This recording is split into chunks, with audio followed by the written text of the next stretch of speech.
Walang Kristiyanong duwag at takot magpahayag ng katotohanan at pag-ibig ni Kristo sa kabila ng mga pag-uusig dahil alam niyang hindi siya pababayaan at tatalikdan ng Diyos.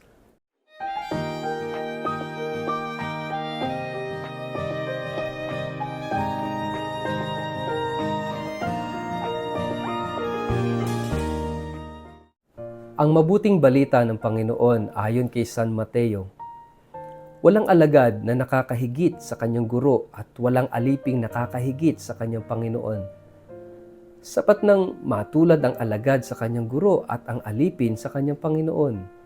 Kung ang ama ng sambahayan ay tinawag nilang Beelzebul, lalo nang lalaitin nila ang kanyang mga kasambahay. Kaya't huwag kayong matakot sa kanila.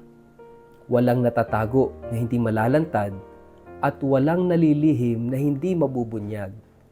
Ang sinasabi ko sa inyo sa dilim ay ulitin ninyo sa liwanag, at ang ibinubulong sa inyo ay inyong ipagsigawan sa lansangan. Huwag ninyong katakutan ang pumapatay ng katawan, ngunit hindi naman nakakapatay ng kaluluwa. Sa halip, ang katakutan ninyo ay ang Diyos na may kakayahang pumuksa ng katawan at kaluluwa sa impyerno. Hindi ba't ipinagbibili sa halaga ng isang salaping tanso ang 2 maya? Gayunman, kahit isa sa kanila'y hindi nahuhulog sa lupa kung hindi kalooban ng inyong Ama. At kayo, maging ang buhok ninyo'y bilang niyang lahat. Kaya huwag kayong matakot, higit kayong mahalaga kaysa maraming maya.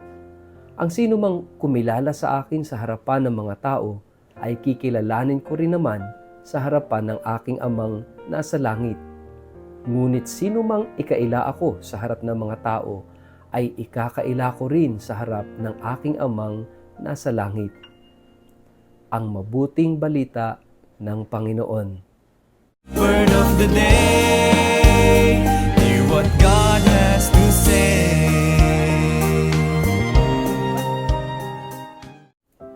Mapagpalang araw po sa inyong lahat. Kumusta po kayo? Ang atin pong word of the day ay fearless. Bago po tayo magpalalim sa atin pong reflection sa araw na ito, kayo po ay muli kong inaanyayahan na huwag kakalimutan mag-like, follow at subscribe sa atin pong Facebook page at YouTube channel na Word of the Day. Ganon din po, pakishare ang video ito sa inyong kapamilya, kamag-anak, kaibigan, mga kakilala sa social media para po sama-sama tayo sa pagiging media evangelizers at online missionaries na nagpapalaganap ng salita ng Diyos sa mundo ng social media. At kung kayo po ay nakikinig ng Word of the Day sa pamamagitan ng Radio Maria, mapagpalang pakikinig po sa inyong lahat.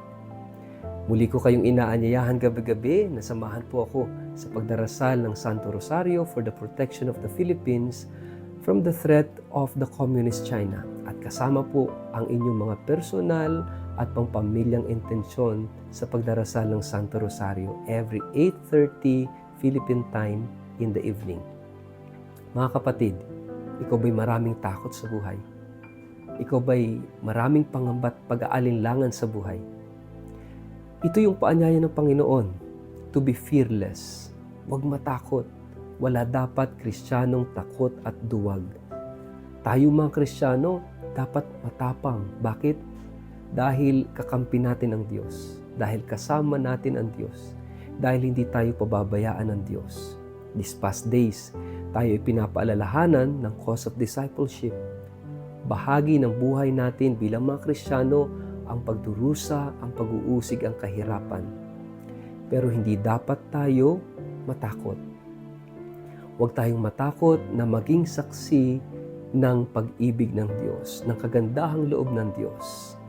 Tayo ay inaanyayahan ni Jesus na ipahayag siya ang katotohanan niya, ang katotohanan ng Diyos sa ating kapwa, that God is love. Ibig sabihin, huwag matakot magmahal. Huwag matakot magmahal sa Diyos at magmahal ng kapwa. At huwag nating ikahiya, ikatakot na ipahayag ang Diyos sa pamamagitan ng ating pag-ibig sa ating kapwa, sa salita at sa gawa.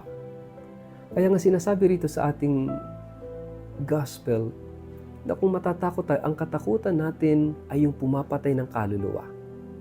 Ano yun? Kasalanan. At matakot tayo sa Diyos. Bakit? Ano yung takot na yon? Yung takot na malayo sa Kanya. Huwag tayong matakot, no? Huwag tayong matakot, pero may isang takot na dapat meron tayo. Ano yon? Yung takot malayo sa Diyos. At ang katakutan natin, yung pumapatay ng kaluluwa.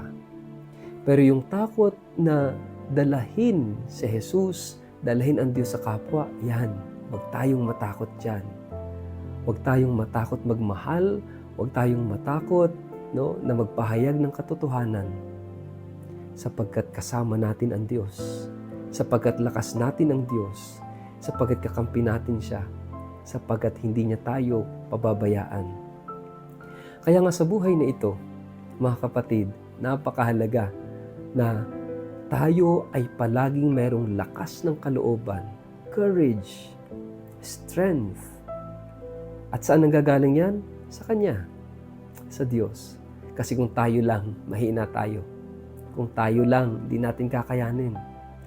Pero dahil sa lakas na nanggagaling sa Diyos, kaya nating harapin ang lahat. Maging yung kahirapan, maging yung kabiguan, maging kamatayan, maging pag-uusig. Kaya nating harapin dahil alam natin, kakampi natin ang Diyos. Kaya nga dito sa ating gospel, ito isang mensahe ng pag-asa. Mensahe ng lakas para sa ating lahat. Kaya pag tayo pinanghihinaan sa buhay, kapag tayo nawawala sa buhay, mga kapatid, baka hindi ka na sa Diyos nakakapit. Baka sa sarili mo na lang. Baka sa pera. Baka sa makamundong seguridad. Baka sa ibang tao. Pero kapag ganyan tayo, madali tayong panghihinaan, bibitaw, babagsak. Pero kung tayo ay sa Diyos kakapit,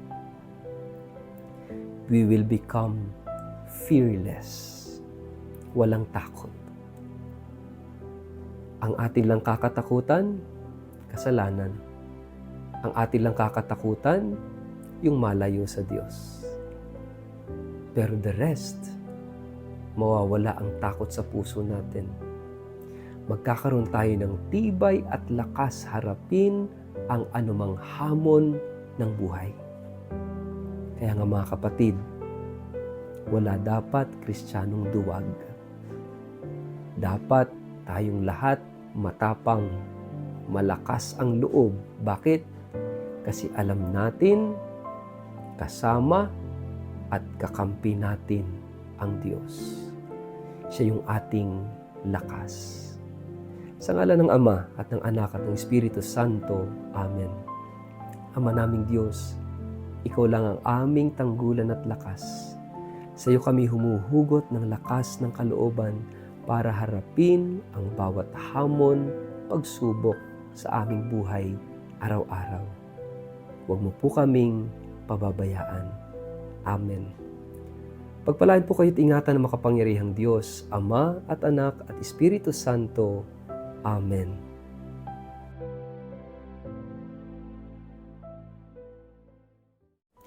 Sa lahat po ng mga nais pang humabol para po sa pilgrimage sa October 11 to 25 ngayong taong ito sa France at sa Italy, mayroon na lamang pong 10 slots available, and if you are interested, please let us know right away. Pakitingnan ang contact details na nakikita nyo sa screen para makapagpa-reserve na kayo. First come, first serve lamang po ito. Kapag napuno na yung 10 natitirang slots, magsasara na po tayo sa ating recruitment. Sana po makasama ko po kayo sa pilgrimage na ito bilang paghahanda natin sa Jubilee of Hope na magaganap sa susunod na taon. Sana po magkita-kita po tayo. Maraming salamat at pagpalain po kayo ng poong may kapal.